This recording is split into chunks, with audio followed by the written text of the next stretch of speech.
আমরা ৩৯ দিন যাবৎ এই জাতীয় প্রেস ক্লাবে আমাদের প্রাণের দাবি এক দফায় এক দাবি বাস্তবায়নের লক্ষ্যে এখানে অবস্থান ধর্মঘট সহ গত ৩ দিন যাবৎ আজকে অবধি আমরা আমরণ অনশনে আছি। আমাদের দাবিটুকু শুধু মৌখিকভাবে আশ্বস্ত করছে, কিন্তু এখনও লিখিত আকারে আমরা আমাদের এই প্রাণের দাবি এক দফা এক দাবি জাতীয়করণটা এখনও আমরা লিখিত আকারে পাইনি। এই জন্য আমরা সর্বশেষ আমরণ অনশনে গিয়েছি। এখানে বর্তমান সরকারের আইন উপদেষ্টা এবং আমাদের এই শান্তিতে নোবেল বিজয়ী আমাদের ডক্টর ইউনূস স্যার, যিনি যে প্রত্যয় নিয়ে এসেছে, যে প্রতিজ্ঞা নিয়ে এসেছে বৈষম্য দূর করার জন্যে, আমাদের এই নকল নবীর সবচেয়ে বৈষম্যর শিকার। আমি স্যারের কাছে বিনীতভাবে করজোড়ে অনুরোধ করছি, আমাদের দাবিটুকু লিখিত আকারে দিয়ে আমাদেরকে হাসি মুখে ঘরে ফিরিয়ে দেওয়ার জন্য আমি করজোড়ে অনুরোধ করছি। এবং সারা বাংলাদেশের নকল নবী আপনারা সবাই আমাদের জন্য দোয়া করবেন। আমার বোনেরা অনেকে মৃত্যুর সাথে পাঞ্জা লড়ছে, অনেকে স্যালাইনে আছে, অনেকে হাসপাতালে আছে। আপনারা সবাই দোয়া করবেন আমরা যেন আমাদের এই প্রয়োজনে আমাদের জীবনটুকু দিয়ে হলেও আমাদের এই নকল নবী মুক্তি করতে পারি, আমরা স্বাধীন হতে পারি, আমাদের এক দফায় এক দাবি জাতীয়করণ করে ঘরে ফিরতে পারি।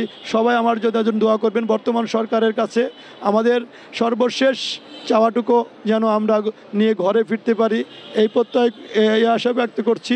সবাই আমাদের এই জাতির জন্য, নকল নবীর জাতির জন্য দোয়া করবেন। আমাদের ভাই বোনরা যারা অসুস্থ আছে তাদের জন্য দোয়া করবেন, নামাজ পড়বেন, কারণ আল্লাহ পাক সব কিছুর ফয়সালাকারী। আল্লাহ পাক যখন হুকুম করবে তখনই হবে। আমরা আমাদের চেষ্টা অব্যাহত রেখেছি আমাদের কর্মসূচির মাধ্যমে। সবাই কেউ আপনারা বিচলিত হবেন না, কেউ ভেঙে পড়বেন না, সবাই দোয়া করেন। যারা আছে বাচ্চা সহ যারা অনেক অসুস্থ আছেন সবার জন্য দোয়া করবেন, আমরা যেন হাসি মুখে আমরা এই নকল নবীর জাতিকে মুক্তি করে ঘরে ফিরতে পারি।